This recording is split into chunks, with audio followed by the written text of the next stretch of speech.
Have you ever wondered why your favorite taco is costing you an arm and a leg these days?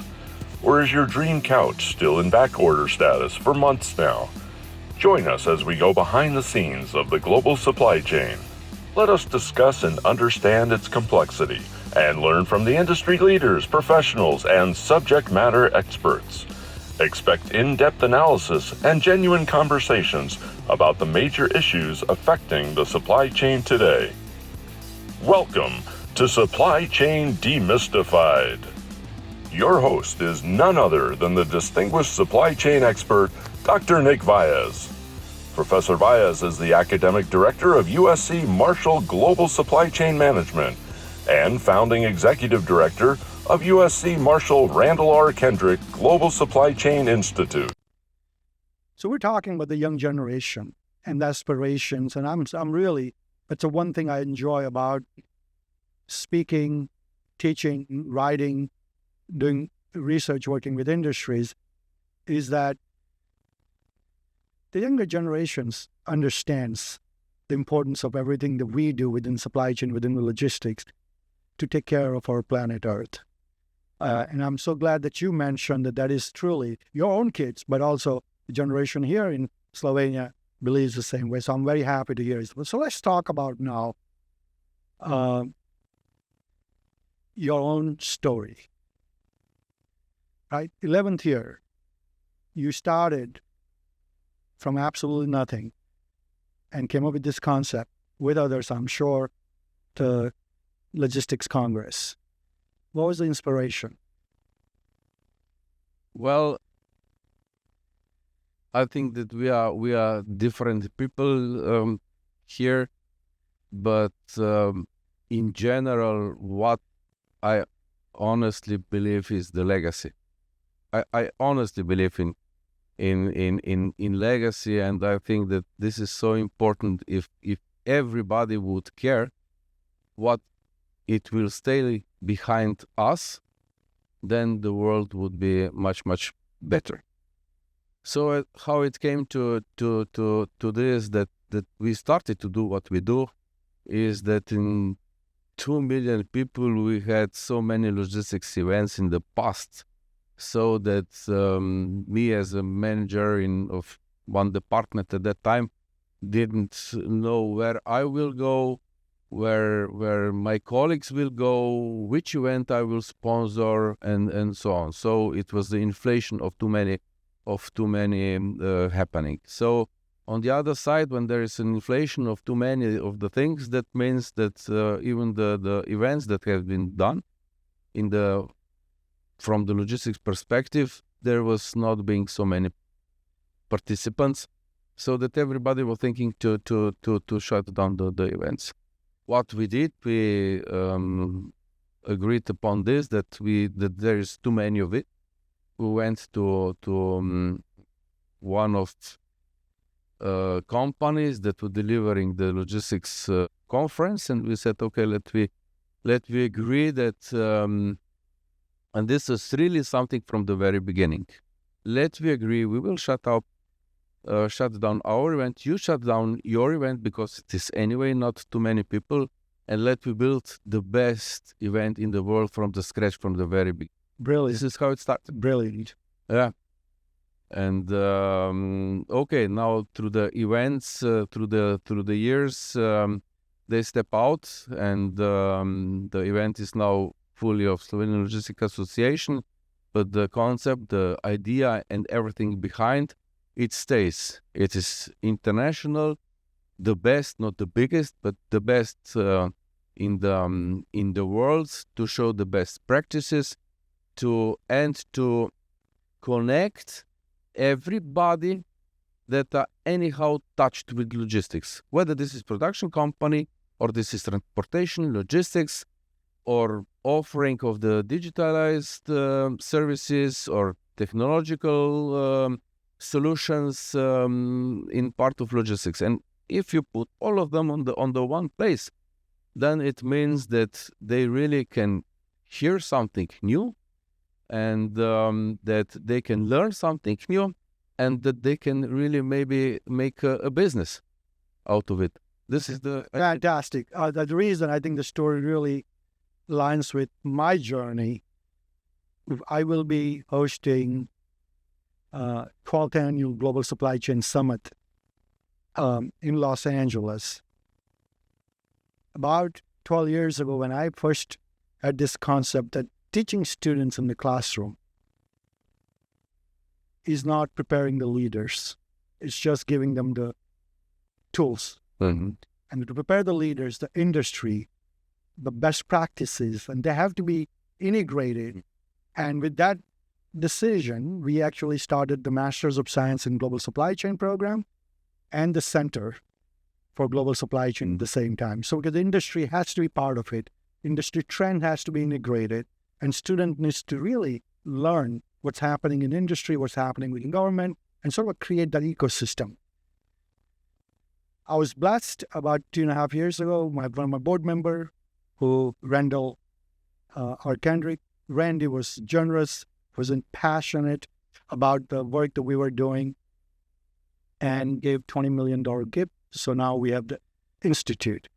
So the vision now for next 10 years is that how do we build this, what we have started in Los Angeles at the University of Southern California, right, in a global way. So I'm glad, and thank you for having me part of the journey with you. But I think there's certainly some lessons that I have learned on that global connectivity, which I think as you start to continue your journey, is that this is not only involving just the European participants, but we can actually create that global, weaving the global fabric, which is very important in today's days because all this geopolitical tension, as you know, uncertainty, all the technology evolutions that are happening, we need like-minded people collaborate together and make this world a better place. Yes, I think this is so true. You said very, very important word now. You said collaborating together. And as I said, the European Logistic Association award winner in 2016, it was Nestlé and PepsiCo when they joined together in logistic services. Of course, they are competing on the market, but in this term here they are working together. So they reduce the cost for much more than 10%, and this is the story that I have been able to bring now after 7 years. And I am speaking about the collaboration so long time, and we will win in this case. I'm not that we will win. And I feel your energy over the last 3 days. I got to know you. I feel your energy. I feel your passion.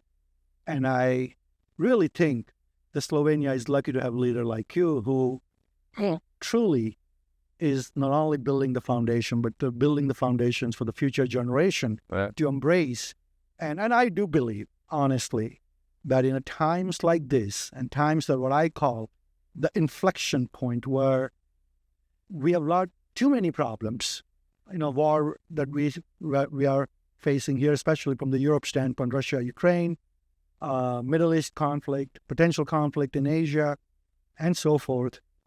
I think we need good stories. We need stories where everybody comes together and build on it. And I think certainly that's the role I feel, that as an educator, as a institute executive director, and my role of educating next generation's leader it's a little drop in a bucket, on a big bucket that we all need to fill. So I really, really thank you for having this incredible experience, and I want to continue on this road that as you go, I think you will certainly make a huge impact, and I'm looking forward to supporting you on your vision here. Thank you very much. But I have to stress, you know something more. Slovenia, we are a sports nation. Everybody knows Luka Doncic. We've got now in the last few days, we got 2 Crystal Globe on ski jumping. Young Nika Preus and Peter Preus, they got the Crystal Globe for both their brother and sister for ski jumpers. Everybody knows Roglic. as a biker, everybody knows Tina Maze. So, and when it comes to the sports, we really don't care who is on the left side, who is on the right side, who is where. And what is important here is that it can be done. So why would this be only the situation when we are speaking about the sports? Why not everyone? Exactly. Everything we do. Right? Exactly. So that it can be done. This is the point. Yeah, absolutely. I completely agree with you.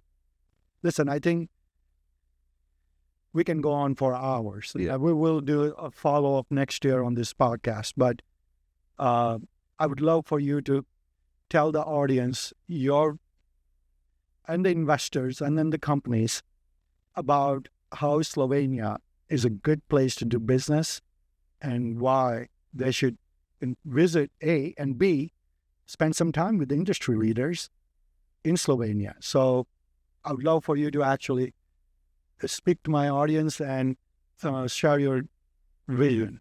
Okay. So I like Slovenia. I love Slovenia. Slovenia is a great country. A colleague of mine, he tell me, step behind and you will stay behind. So it really is up to us.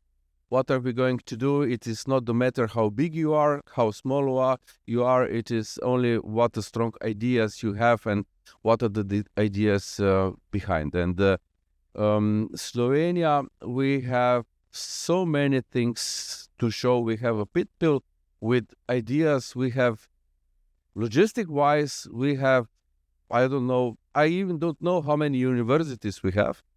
We have so many faculties for the logistics. 3 of them are well known, and there are a lot of private. I would say at least 6 to 7 different faculties in 2 million people dealing with logistics. We are a small country. We have 1 port, 1 airport, serious railway structure, good regulation, and it can be improved in a minute if the improved, and now it's already good if there is a strong idea. Yes, we do have taxes as everybody else do have, but when I said before about Slovenia as a sportship country, that means that we can go for the goal. If there is a serious goal, we can work, we like to work, we are hardworking people, we have ideas, and this is something that you don't find on the very, very many places. And when we have a goal, then the best team that can go for the goal is Slovenia. We have a strong and very good pharmaceutical companies. We have logistics as a strategic industry. We have automotive industry as very, very strategic part of industry. And that means that if you are good in pharmaceutical, that means this is not Lohnarbeit. This is not loan business. That means that engineering knowledge is here in Slovenia. This is why actually the big investors, when they came here, and when we are speaking about the development phases here in Slovenia, is so many development centers for different companies coming from different parts of the world. On one side. On the other side, you can go to ski in May, and in half an hour or in 1 hour and a half, you can swim in the sea. So yes. Well, that's Los Angeles, by the way. We say the same thing. 1 hour up on the mountains, and you're gonna be skiing, and then you ride on the beach. So we are comparing Los Angeles and Slovenia. I like that. I love that. No, Igor, thank you so very much. And again, this is, thanks for joining on this Supply Chain Demystified episode. Again, I'm so happy that I was here to witness an incredible energy that's been represented by Slovenian Logistics Congress, led by Igor, my good friend now. And Until next time, wish you goodbye. Thank you. Thank you, Nick. I so enjoy in your company. I learn so much in these days from you, and I think that everybody needs buddies like you, because everybody sometimes needs something to bring him up, and this is what I got these days joining with you. So thank you, Nick. Thank you. Appreciate it greatly. Thank you. We hope you enjoyed another exciting episode of Supply Chain Demystified. Stay tuned for the next demystifying discussion on the supply chain. Visit uscsupplychain.com to stay up to date on all things supply chain.